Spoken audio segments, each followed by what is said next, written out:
Voltaire could do more than mock and parody, True. as Candide's journey finally ends with his realization that we must cultivate our garden, accepting that understanding the metaphysics of the universe won't solve our earthly miseries, nor will any amount of money or power. There's no true escape from the horrors of the world, but there is a way to cope: the hard work of quiet, calm self-improvement, rejecting want, rejecting vice. After 29 chapters, I always sort of didn't like that ending to Candide. I mean, one, because I do not feel like the response to the evils of the world is to turn inwards. And sort of what happens here is at the end of the book, they come to this farm. I believe it's in Ottoman territory. And they find this farmer and his family, and they're very happy. And this guy, he doesn't know about politics and whatever.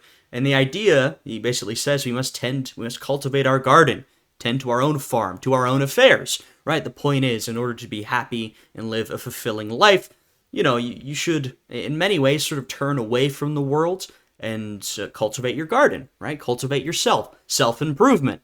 Now, there's obviously some truth there. I do believe that if you want to achieve happiness, a lot of that does come from working on yourself. But this idea that you should turn away from the world and the goings-on and everything that's happening, yeah, I don't necessarily agree with that. It also feels very hypocritical coming from Voltaire. This is a man who did not turn away from the world. He was not focused on self-improvement or whatever. Self-improvement was a big Enlightenment ideal.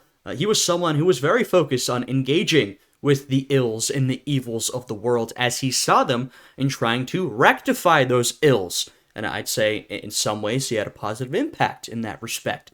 So I think, just taking the idea on face value, there's some good stuff there, but overall, I don't necessarily love the ending. We must cultivate our gardens. And then taking it as an idea from Voltaire, it makes even less sense, because this is not a piece of advice he himself took.